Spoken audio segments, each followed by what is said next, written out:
साजिद भाई को बच्चों का बहुत शौक था। अभी उनकी शादी भी ना हुई थी कि वो बड़ी बाजी के बच्चों के साथ प्यार करते और हमेशा कहते कि अल्लाह मुझे बेटों से नवाजे, कि मुझे बेटे बहुत पसंद हैं। ये बाप का बाजू और फख्र होते हैं। भाई का बेटों के लिए प्यार देखकर अम्मी उनसे अक्सर कहती कि मैं जल्दी तुम्हारी शादी कर दूंगी, और फिर ऐसा ही हुआ। अम्मा ने 1 महीने में भैया के लिए एक खूबसूरत और शरीफ घराने की लड़की ढूंढी। हमारी भाभी के घर आने से ही रौनक लग गई थी, लेकिन भैया को तो जैसे भाभी से ज्यादा अपनी औलाद में दिलचस्पी थी। अभी शादी को 1 हफ्ता ही नहीं हुआ था कि वो बच्चों की बातें करने लगे। हम उनका बच्चों के लिए ये शौक देखकर हंसते और उनका मजाक उड़ाते, लेकिन शायद कुदरत को कुछ और ही मंजूर था।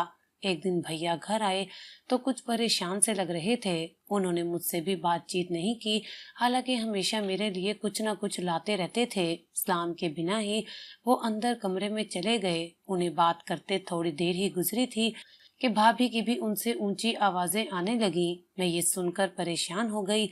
मैंने अम्मी को बताया, लेकिन मेरी या अम्मी की हिम्मत नहीं हुई कि हम उनसे जाकर पूछते कि क्या हुआ है। ये शायद उनकी पहली लड़ाई थी, जिसके बाद घर में पहले जैसी बात ना रही। हमारे घर की फिजा में तनाव सा आ गया था। भैया और भाभी आपस में ज्यादा बातचीत नहीं करते थे। अम्मी इस सूरत हाल को लेकर बहुत परेशान थी। अम्मी ने भाभी से पूछा भी कि क्या बात है, तुम दोनों पहले की तरह हंसते बोलते नहीं।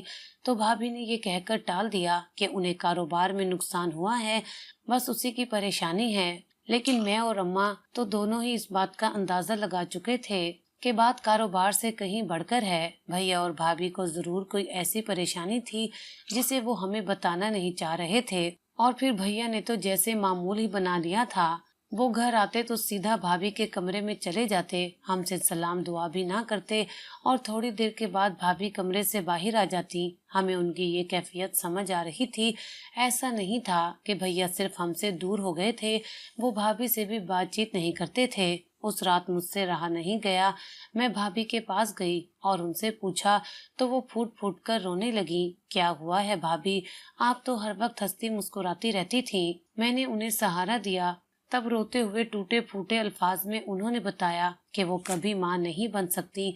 उन्हें औलाद की खुशखबरी कभी नहीं मिलेगी, क्योंकि साजिद भैया ने उनका टेस्ट करवाया है, जिसके मुताबिक उनमें कुदरती तौर पर बचपन से मां बनने की सलाहियत मौजूद नहीं है। तभी साजिद उन पर गुस्सा कर रहे थे, हालांकि इस सब में उनका कोई कसूर नहीं है, ये तो अल्लाह की देन है।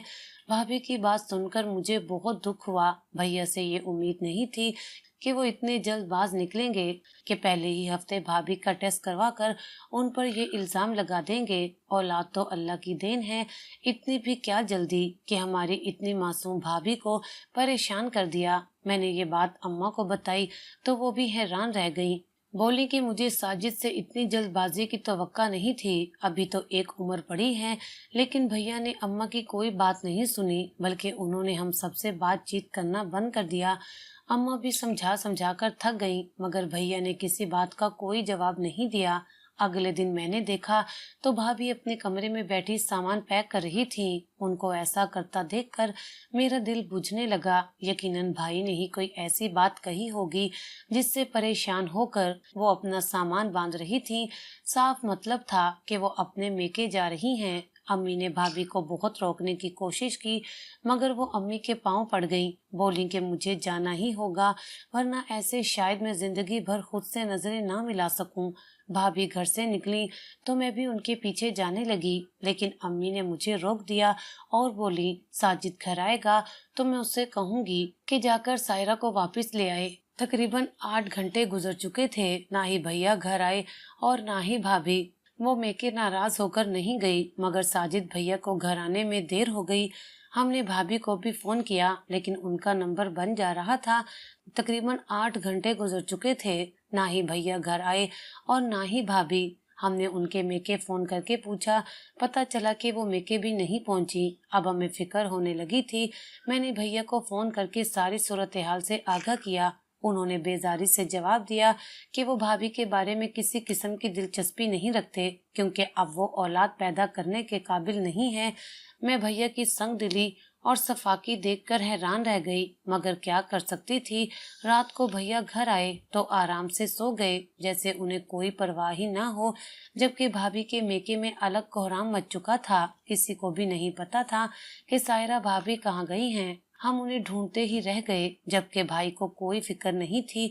उन्होंने उल्टा भाभी पर इल्जाम लगा दिया कि वो खुद भागकर किसी और के साथ घर से चली गई है, वरना इतनी सी बात पर कोई औरत घर नहीं छोड़ती। हम भी मजबूर थे। भाई ने मुकम्मल तौर पर ला इल्मी का इजहार किया, लेकिन जब अम्मा ने उनका पीछा ना छोड़ा तो भाई ने हमें सख्त तंबिया की कि अब वो घर नहीं आएंगे। जहां उनकी बांझ बीवी का जिक्र होता है वो वहां आना पसंद नहीं करते। और फिर ऐसे ही हुआ। 2 दिन बाद भैया भी घर से गायब हो गए। अम्मा ने उन्हें बहुत फोन किया, मैंने भी राब्ते की बहुत कोशिश की, मगर भाई ने जवाब नहीं दिया। अम्मा भी पछताने लगी कि क्यों उस पर ये इल्जाम धरा, जबकि वो खुद औलाद के गम में था। भाई के जाने के 1 महीने बाद हम इस बात से समझौता कर चुके थे कि उन्होंने अब घर नहीं आना। वो दोनों अलग अलग रास्तों के मुसाफिर थे। हम सब लोगों को अकेला छोड़कर न जाने कहाँ चले गए थे। ठीक 1 महीने के बाद हमें हमारे घर के पते पर एक मनी आर्डर वसूल हुआ, जिसमें तकरीबन 50,000 रुपए की रकम मौजूद थी। साथ ही भैया का एक खत भी था। भैया ने लिखा था कि वो अपने काम के सिलसिले में मुल्क से बाहर चले गए हैं। वैसे भी बीवी बेवफाई करके उन्हें छोड़कर जा चुकी है। अब इस बात का कोई मतलब नहीं बनता कि वो दोबारा पाकिस्तान आए और अपना घर आबाद करने की कोशिश करें। उन्हें औरत जात से नफरत हो चुकी है, और अब अगर कोई उनसे राब्ता करने की कोशिश करेगा तो वो ये खत लिखना भी बंद कर देंगे। अलबत्ता महीने के महीने पैसे भिजवाते रहेंगे। हमारे लिए यही बात गनीमत थी, क्योंकि हम सब बहन भाइयों के खर्चे भी अलग थे और हम पैसों के बगैर गुजारा भी करने का सोच भी नहीं सकते थे। भैया के मनी ऑर्डर आते रहे और हमारे घर का खर्चा चलता रहा। मेरी वालदा अपने लाल की याद में परेशान रहती। हमने कई बार भाई को घर आने के लिए कहा, मगर वो नहीं आए। यहाँ तक कि हम सब जवानी की दहलीज से गुजरकर उढेर उम्री तक पहुँच गए और अम्मा करीबुल मर्ग हो गई। उनको मुख्तलिफ बीमारियां लग चुकी थी। बेटे की जवानी, उसकी शादी और उसकी औलाद की खुशियां देखे बगैर ही वो बूढ़ी हो गई। हम दोनों बहनों की शादियां हो चुकी थी, जबकि मेरे छोटे भाई अभी कारोबार और कुछ नौकरियों के सिलसिले में सेटल हो चुके थे। अब हमें भाई के पैसों की जरूरत नहीं थी। बिलाखिर एक दिन अम्मा बिस्तरे मर्ग पर पहुंची तो मैंने जज्बाती होकर भैया को एक ऐसा खत लिख डाला जिसने उनके सोए हुए जमीर को जगा डाला। मैंने लिखा कि अब अगर तुम नहीं आए तो शायद माँ का कफन भी देखना नसीब ना हो। इससे पहले कि तुम्हारी जन्नत तुमसे रूठ जाए, तुम्हें घर वापस आना होगा। जब उन्होंने ये खत पढ़ा तो रहा नहीं गया। कह दिया कि मैं 1 महीने के अंदर पाकिस्तान आ रहा हूँ।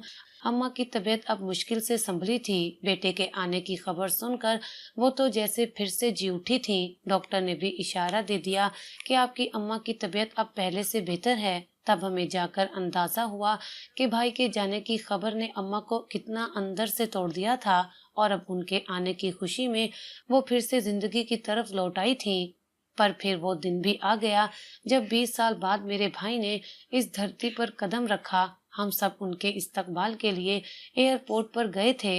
इतने सालों बाद भाई को देखकर मेरी आंखों में आंसू आ गए, और ये देखकर मेरी खुशी की इंतहा ना रही कि उनके साथ 6 खूबसूरत नौजवान भी खड़े थे, जिनमें से एक थोड़ी ज्यादा उम्र का लग रहा था, जबकि बाकी तकरीबन 13-14 और कोई 10 साल का था।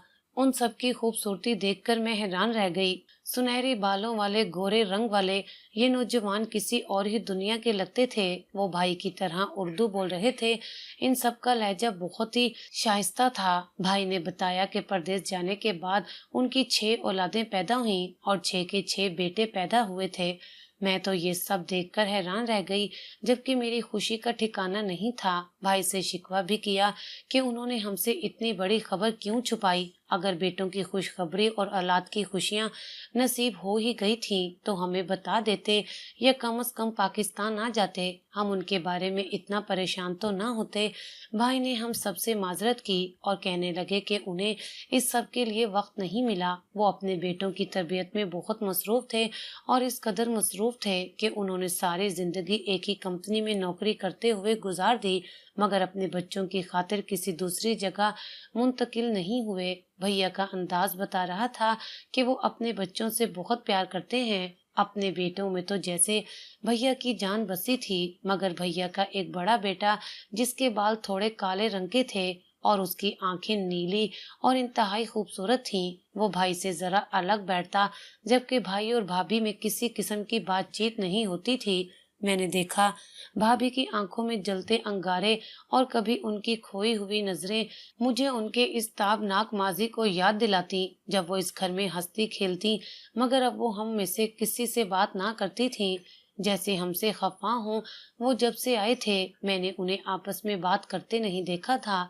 बहरहाल भाई अम्मा से मिले तो उनका कलेजा ठंडा हो गया। बेटे को उन्होंने खूब प्यार किया और पुराने दिनों की यादें ताज़ा करने लगी। भाई ने माँ से मिलकर उन्हें बताया कि वो अपनी जिंदगी में बहुत मसरूफ हो गए थे, इस वजह से राब्ता नहीं कर सके, लेकिन अब वो हमेशा के लिए पाकिस्तान आ गए हैं। भाई को अपने सामने देखकर अम्मा बहुत खुश हुई थी।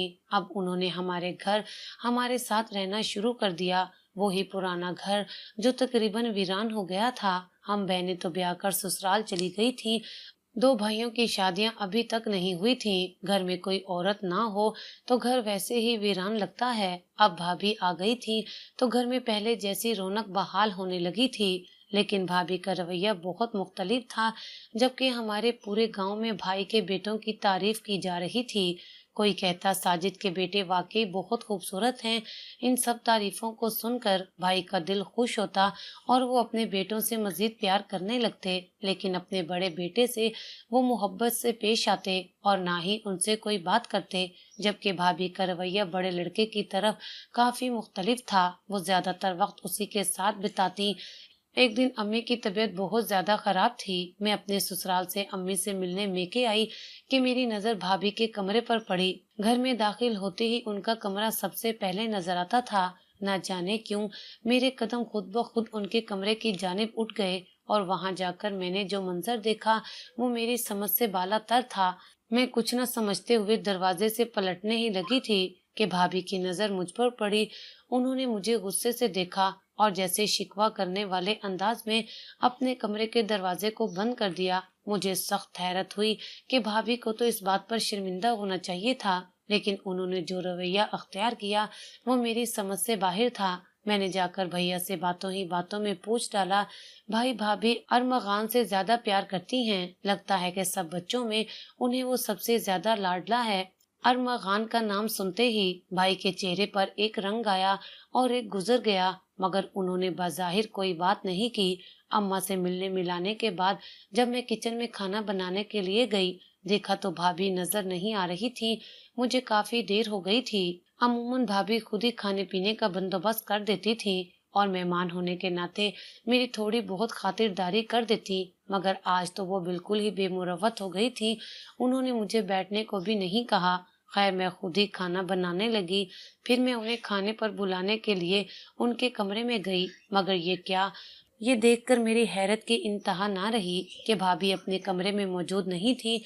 उनके बाकी बच्चों को बुलाने गई तो सारे लड़के आकर खाने की मेज पर बैठ गए। हैरत की बात ये थी कि भाभी के घर से जाने पर उन्हें कोई एतराज नहीं था। उन्होंने अपनी माँ का पूछा तक नहीं।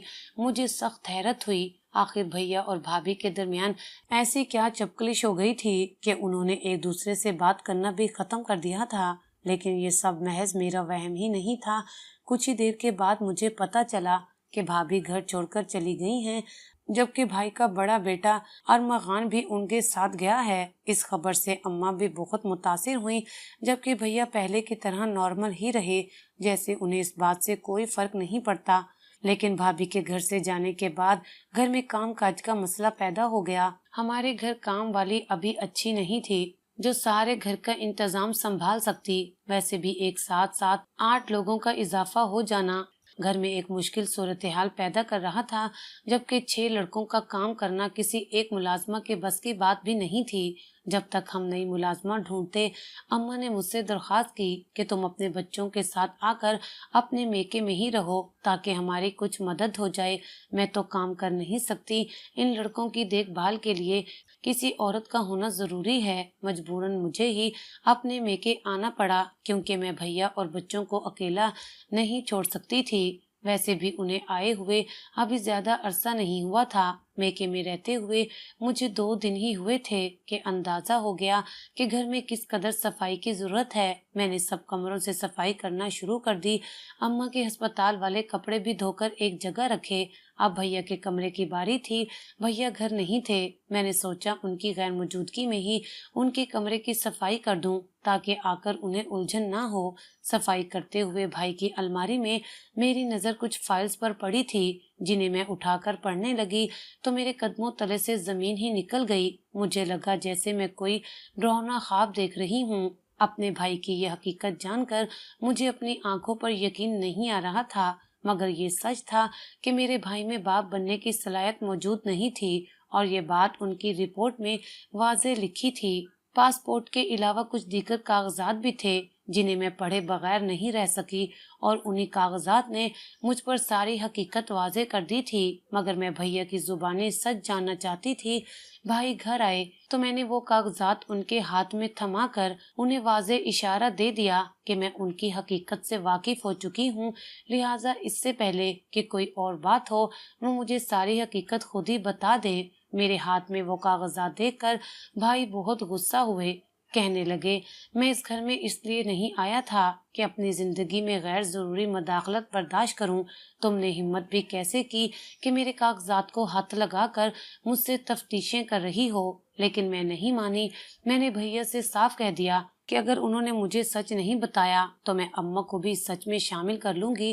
बिलाखिर भाई मजबूर हो गए और उन्होंने शुरू से लेकर मुझे सारी बात बता दी, जिसे सुनने के बाद मुझे यकीन न आया कि कोई शख्स अपनी औलाद के हसूल के लिए इस कदर खुद गर्ज और मफाद परस्त भी हो सकता है। भाई ने बताया कि शादी के बाद उन्हें बेटे का बहुत अरमान था। उन्होंने एक डॉक्टर दोस्त से मशवरा किया कोई ऐसी टेक्निक बता दे जिससे उनके यहाँ बेटे ही पैदा हों और बेटियों की पैदाइश ना हो।